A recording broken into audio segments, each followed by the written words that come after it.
Odun tüstüsündə bişən maxara digərindən ən azı 4 dəfə daha dadlı olur, amma 20 dəfə daha əziyyətlidir. Bunu ocaq qalayanda yanında nə qədər eləyirsə eləyin, bunun tüstüsündən qaça bilməz. Maxaranın hazırlanması həmişə kimi standartdır. Süddür, undur, yumurtadır, biraz da duz əlavə edib bunu qarışdırırsınız. Maxaranın məsaməli olmağı istəyənlər bir balaca su da əlavə edə bilər. Bunun qatılığını bax burada göstərdiyim kimi olmalıdır ki, sacın üstünə bu ideal şəkildə yayılsın. Maxaranın bişirəndə biz həmişə yalnız qoyun quyruğundan və kərə yağından istifadə edirik maxaranın sonunda yağlamaq üçün. Yağı da başdan üzərinə əridirik. Qoyun quyruğu ilə bütün sacı polnu yağlayandan sonra maxaranın üzərində gəzdiririk. Çömçədə istifadə edirik biz. Çoxları stəkandan və ya digər qablardan istifadə edə bilirlər.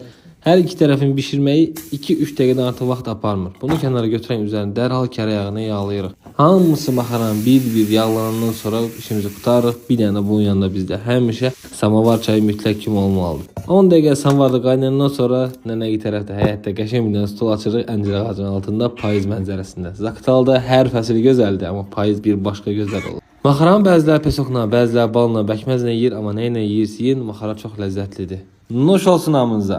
Ev şəraitində nugget hazırlamağa qərar verdim. Bunun üçün bizə lazım toyuq filesi, onu nazik uzun şəkildə doğrayıb, un, yumurta, üzərinə ədviyyatlar, su əlavə edib qarışdırırsınız. Suyun əvəzinə yağ dolar burada. Bir yarım saat gözlətsəz çox əla bir dad olacaqdır. Sonra bunu təzədən una bulayıb bol qızğın yağda hər tərəfini qəşəngcə qızartmaq lazımdır. Ortalama 10-15 dəqiqə ərzində qızarır. Çox ləzzətli olur. Hazırlamaq çox da asandır. Ən azından hazırlama şəraitinizi özünüz bilirsiniz və özünüz üçün də yəqin ki ən yaxşısını hazırlayacaqsınız. Nuş olsun.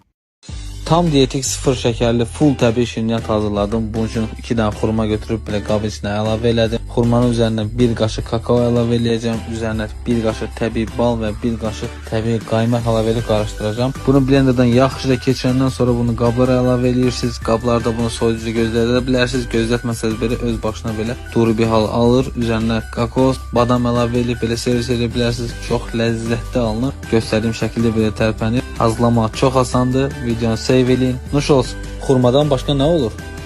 Qoyun quyruğunu tavada əridəndən sonra üzərinə 2 qaşıq da kərə yağı əlavə elədim. Ətin üzərinə duz, istiot, kündəri əlavə edib yaxşıca qarışdırıb tavada sağlı sollu hər tərəfli yaxşıca qızartdım.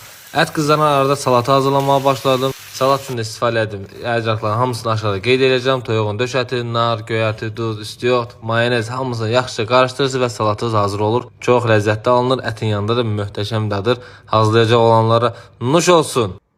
Bunu hazırlamaq üçün cəmi 3 ədəd ərcaqdan istifadə etmişəm. Kartof birinci belə əzirik, yaxşı üzərinə pendir rəndələyirsiniz. Üzərinə də kraxmal əlavə edirsiniz və kəklik otu, kebab otu, zövqünüzə görə duz, istiot əlavə edib qarışdırırsınız. Bunu xəmir kimi yoğurursunuz, yaxşı-yaxşı əzin ki, içində topaqlar qalmasın. Bundan sonra bunu əlinizlə belə yumrulursuz, əlcəkdən istifadə edin ki, əlimə yapışmasın. Bol yağı da belə qızardırırsınız. Hər tərəfi bişəndən sonra çox ləzzətli, xırçıltı bir yemək alınır. Hazırlamağı unutmayın. Kimin hazırlamağı istəyirsə ona göndərin.